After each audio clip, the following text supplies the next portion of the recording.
Hi guys, right, so thank you for joining today. My name's Joseph Green and I'm the chairman of the Business Development Group for the PRCA.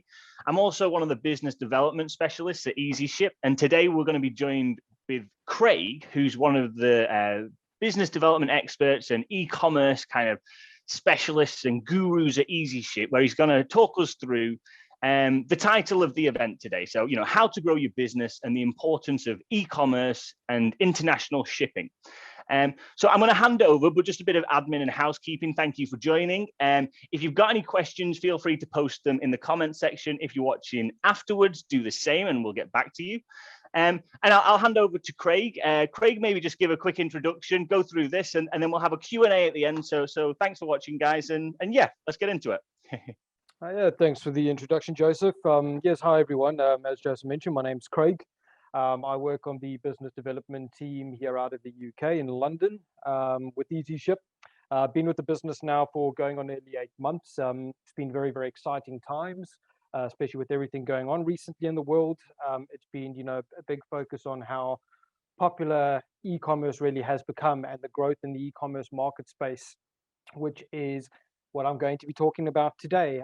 More relevant to it is where EasyShip can also come and help into play, would be very much the cross-border selling. By that I mean looking to take in, where we can help and support. Today's more on some advice really to give you, but it's really about helping you understand the benefits of growing into the international market. But today I'm really going to be speaking more towards the kind of costs in doing so, providing you with some handy tips really and advice on the best ways to consider moving into the international markets, and also some of the kind of learnings that we've had and the don'ts, which we'll kind of sum up through. So I'll start on the first basis really, just kind of on the first slide I'd like to present onto this is, as I mentioned, it's very much about understanding the costs involved when you are either opening your e-commerce business is one thing, but the actual business costs involved in the e-commerce business is your ongoing cost to kind of understand.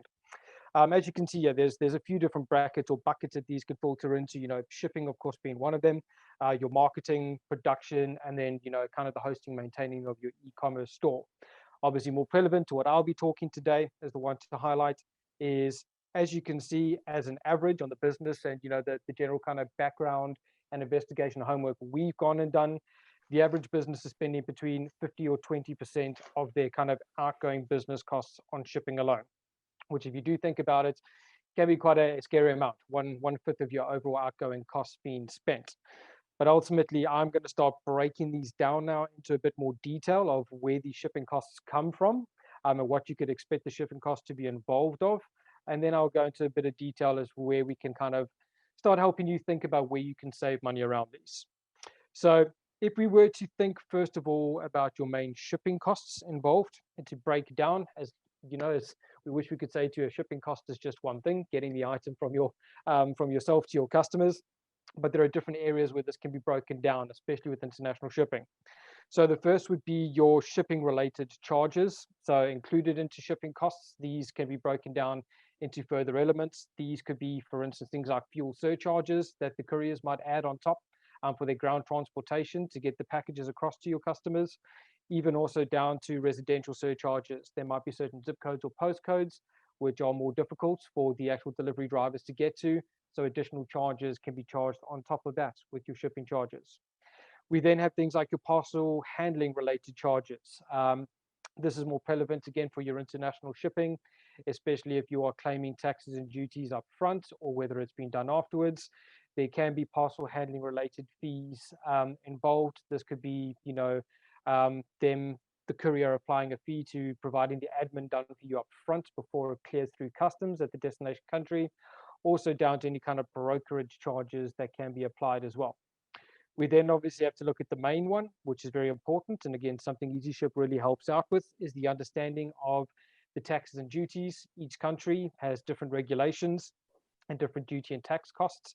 So again, very, very important for you to understand what criteria needs to be met, but more importantly for your customers to have no shock returns coming your way, understanding the tax and duties. And then of course, things like your shipping insurance, especially for high volume clients that are selling high value items. it's very important to appreciate or understand which couriers do cover you, which do accept liability, which don't, and up to what certain values before your choices are made. Then, if we look into fulfillment costs, this is generally for your larger enterprise businesses with very high volume. You may not be a business that does your own picking and packing of your goods when orders come through. You might be looking to store your inventory at a warehouse in different locations positioned globally to again help cut down on the costs, something of which we are going to dive into in a bit more detail shortly on following slides. But again, some cost to ultimately think of here would be the actual setting up of the account with a warehouse provider, for instance. There would be then the inbound handling fee. By this, I mean the potential of them helping you with the loose solution to move your products in bulk from your manufacturer to the actual warehouse location to be stored. We then, of course, have the monthly storage fee to actually house those items up there and to be looked after. We then have the pick and pack fee as your orders are coming through your e-commerce platform for someone from their actual team to be able to go to your storage units in your section, pick the items, pack them into the necessary packaging materials, and then obviously wait for the couriers to come around and ship. And then, of course, they will also look at providing you with additional added value services. This could be, just to highlight a few, down to doing potential gift wrapping, leaflets being left inside the boxes for Valentine's Day that might be coming up, additional advertising. We even have it down to potentially them doing the cleaning up of goods or refurbishing of goods for repackaging if you were going to resell a returned item. Okay. So just to, after having gone through those first two slides, you could probably already understand at this stage, and I'm sure a lot of online merchants already do, that that the shipping of goods abroad can potentially be really expensive. And this can ultimately have a significant dent in, of course, your profit margins come the end of the month or quarterly, annually, depending on how you're looking into it. So what I want to now do is spend a bit of time now is helping you identify and maybe start thinking about some areas where you could look to reduce the costs. These are certainly from businesses we've dealt with here at EasyShip, how we've been able to help them, and the learnings we've had from the businesses as well as ourselves of the best ways or the best kind of ways to consider this. I would probably group these into 6, which I'm about to take you through. So the first I would probably recommend is, again, especially for your larger businesses, is the ability to negotiate with multiple carriers. So you would like to pin one up against each other. So what I mean by this is, all different shipping companies or couriers are going to provide you with unique kind of pricing schedules and options. By negotiating with them, talking through the solutions, you are very soon going to find which ones are best going to meet the needs and the requirements for your kind of package types, for instance, sizes and destination countries that you are sending to. Once you start to learn your market a little bit better and where your bigger clientele basis is coming from.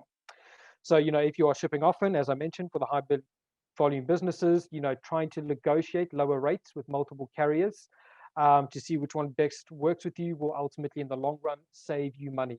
But it's very, very important to be talking to a few in the beginning to see who's going to offer you the best kind of rates and the best options for your shipping. So pin them against each other. The second one, to again ensure that you are actually providing accurate rates to your customers as well as you being charged the accurate rates by the couriers, is to know your package sizes. Again, something that EasyShip is very good with helping with is when you are uploading your product listings and saving your box types. What this will allow you to do is help you reduce the costs that you will be having because you will be applying the accurate weights and the dimensions and weights of your packages up front. So under declaring items, very often we'll see courier adjustment invoices sent to you with an actual higher amount. These are what you want to avoid having happen. So declaring weights and dimensions, very, very important. So most couriers will allow you to enter these metrics into shipping calculation tools on their websites where you can get an instant quote. EasyShip just helps you kind of automate this process so you don't have to do it every time in the background. Again, it's all a time-saving tool that we can help provide in this particular field as well. If we move on to 3, this is again a very important one, as we were kind of talking to earlier, but in a bit more detail is I would also always recommend looking at third-party insurance options. The reason for this is your carriers will provide you with these options, but they will generally tend to charge you premium pricing for insurance coverage through themselves. Whereas if you were to look through a third party insurance provider, you could possibly make a lot of bigger savings through this on what cost they will actually charge you for insuring per package. And the benefit from this really is, again, for especially larger volume businesses that are selling more expensive items. When you start to calculate all of these up, in the long run, you will quickly see the savings that you will make over time by doing so. Number 4 is order consolidation. By this, we mean this is the grouping of a number of shipments into one individual order together. So instead of, someone, for instance, shipping, say, 4 or 5 items that they might have put it into your basket into, say, 2 or 3 packages, if you have the right packaging, you can house all of these into one particular shipment, again, saving on the actual cost per shipment that you are sending, grouping these orders together. So again, shipments going to the same destination, grouping them together, shipped together, will save costs as well as time getting the items to your actual end customer. We can then look into number 5. So for businesses that are considering kind of e-fulfillment or warehouse locations, so understand the locations. Again, this is generally more felt by businesses that have been doing this for a while into international, understanding where their kind of primary markets are coming from in locations. But what you can start doing here now is 2 things. This will enable you to save money on international shipping if you were to rather house your inventory in a particular country where you've got a big clientele following, a basis of purchases being made. And by that, you will then be able to actually use those local couriers from that particular country. Going into more detail, again, if you have got high volume coming from that country, not only could you look to move your stock to that location, ultimately reducing the international shipment cost down by shipping from that country instead, using those couriers. But if you are of high volume, you could also then look to start engaging with those couriers in that country, and again, creating accounts with them directly and negotiating those rates, as I had mentioned in my previous slide. Then ultimately, once we kind of started getting to this, finally 6 is to don't use too many carriers. So this can start becoming messy, can start becoming trickier. It's always best to try them out, as we mentioned, especially when you are new as a business. But once you've found the ones that do suit your business needs, try and stick to them. Because the ultimate thing to also consider is the more carriers you use, the less negotiation power against rates you are going to have. Okay. Then we're going to look now at the 6 most common mistakes and ways that we can look to avoid these. So the first one that we often see is the failure to insure goods. Bit of detail around this. So we've covered it off a little bit around looking at third-party insurances, but we have too often seen as a business, ourselves, having seen businesses that have sent goods abroad, or even domestically, by not insuring the goods. We cannot sometimes control Mother Nature and what effects might happen. There are going to be cases where, for whatever reason, items could be damaged, lost, or stolen while in transit. And if we do not understand, as I say, the liability that certain couriers provide or don't provide, or if we have not insured the items, these costs could very slowly add up to be quite high. It is always best to prepare for and understand that this can happen. Again, insuring goods, even if it's only over a certain value, is something we very much recommend to save yourself headache and any kind of customer service issues down the line as well from some potentially upselling customers. Minimizing your imports and exports. So this again goes down to understanding your time delays that can happen with, especially around peak seasons, of getting your goods from your manufacturers to the actual warehouse locations, as well as also mistimings again of then exporting the goods. So this means sending the goods from the warehouse or from your own location to the customers abroad. Again, consider your exports. Just be very, very cautious and understand the actual courier's scheduling around mistiming. Again, you do not want to overpromise and underdeliver to your customers. Know your peak schedules, Christmas, Valentine's days, and ultimately when these kind of effects are going to take place. Most recently, we've had delays, for instance, with the recent COVID and Brexit problems with getting goods into EU, which have now been resolved. So just make sure we're on top of this and setting clear expectations for customers. Number 3 is going to be the opting for the cheapest freight rates. So by this, what I mean is if you are, for instance, moving goods from a manufacturer in bulk to a particular location, it is very, very easy for the eye to be attracted to very cheap quotes. My only suggestion here, again, from what we've learned from previous customers in the past, is be very, very conscious when you are looking at kind of freight forwarding solutions and the rates that come. When they look at the cheapest, I would very much recommend doing some further investigation and homework into it. A lot of the time, this will bring very poor customer service and very limited tracking around moving big bulk item, pallet stock from one location to another. Moving on to 4 is not understanding the regulations. So this, as I mentioned, ties into a lot of the customs, tax, and duties. So you do not want packages being destroyed at customs agents or not passing through the actual border controls because of it. A lot of businesses will not understand, or they have not done the homework into sending items abroad, understanding the taxes and duties that are entailed, as well as not understanding what documentation needs to be provided along with that package when sending the item abroad to make sure it clears through the customs agencies. Again, as I mentioned, this can either lead to one of 2 things. If you have not submitted the relevant documentation, this can also lead to the agencies actually destroying the items. That is one of the worst case scenarios. But again, understanding taxes and duties, you want to make sure, which again, EasyShip can help with, that you understand how this works. A lot of the time, by not doing this and not declaring this to your customers up front, they believe they're paid for the shipping costs.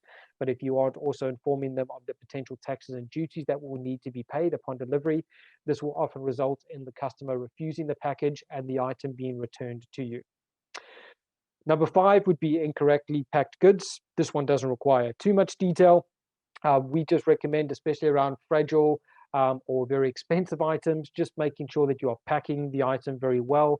Avoid any kind of shifting around in the box, especially when it's in transit and vans, airplane, freight on boats, ships.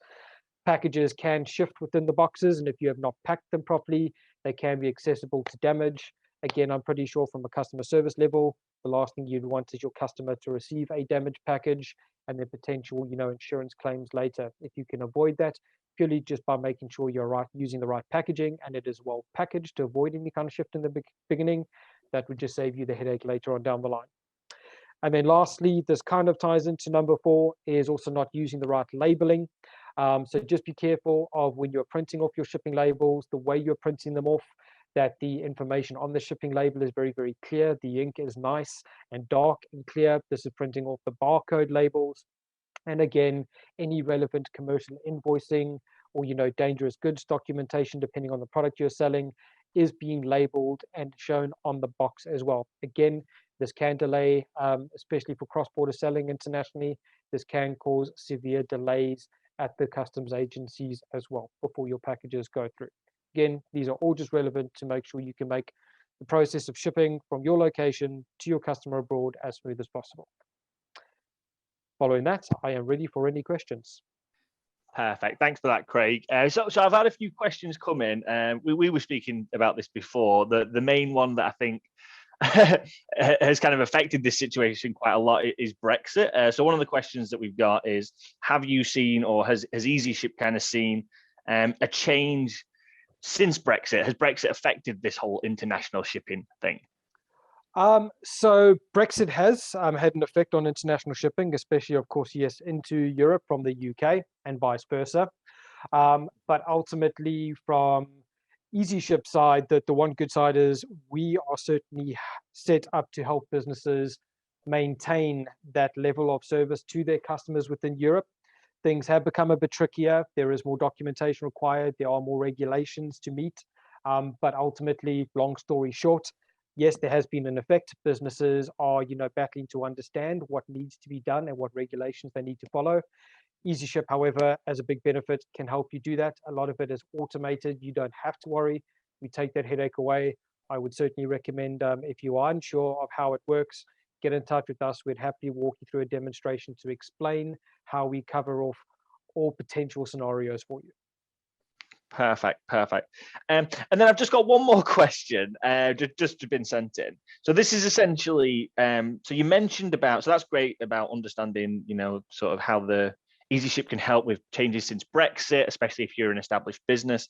I suppose you were mentioning about the taxes and duties and the documents and the labels. In terms of making sure you've got all the right documents and labels, I suppose that's probably something that you need to prepare for before you start shipping internationally. And just wanted to essentially get your perspective on, the benefits of using a company like EasyShip and, kind of how it helps customers get these things together and does it essentially. Of course. So it's like any usage of a new software. There is, of course, in the beginning, some time that will need to be set aside, where again, we can help you with the onboarding process to set up. But ultimately, once the setup has been done, your products, your box types, everything has been set up within the EasyShip platform, we have the ability of a few things to just go into a bit of detail around. One of our features, depending on the e-commerce platform you are using, is the ability to show what we call our rated checkout feature. Not only does this display the actual shipment costs to your customers to allow them to select which shipment method they would like to choose to receive their package, but it also allows the ability to display taxes and duties in two different methods.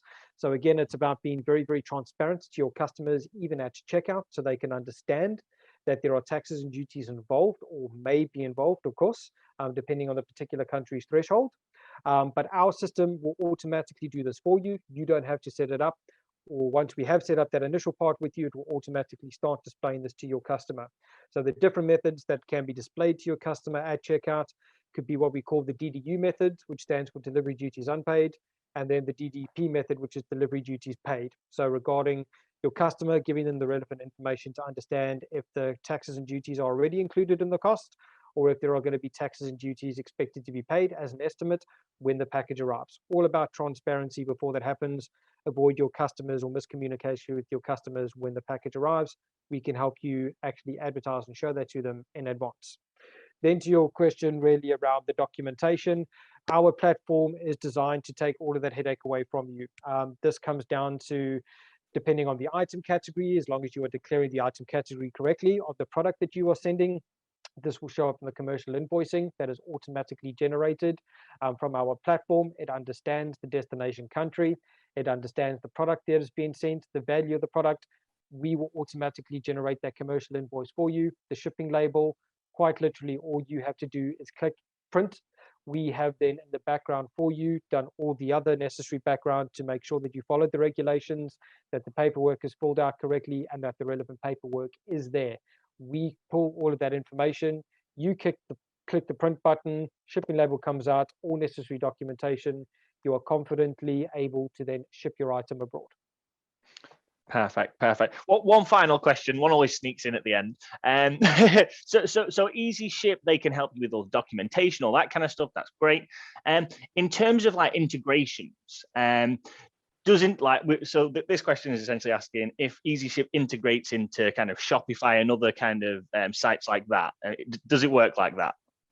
Correct, yeah. So we have got a number of e-commerce platforms, as well as even inventory management platforms that we directly integrate in with that are partnering with us.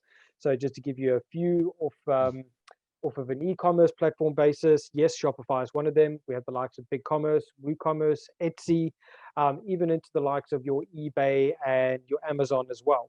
When it comes to inventory, we've got Zoho, we've got Brightpearl coming on.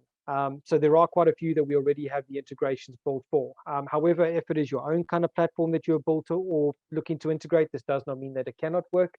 With EasyShip, we do also provide an open API, and we do provide the open API availability with the token so that your own integration and those bridges can be built. Where again, we also have a development team that can help kind of ease through that process as well. So we have the ability for both, but some will be smoother than others where we already have the integrations, but we can help you, as I say, open API, build an integration if need be into your own platform. Perfect. Well, thank you, Craig. Thanks for your time today. And if anybody's got any questions or wants to know anything else about EasyShip, about international shipping and business development, they can drop me an email at joseph@easyship.com. And essentially, thank you for your time, Craig. And yeah, thanks everyone for watching. Perfect. No, thank you very much for having me. Much appreciated. Enjoyed it.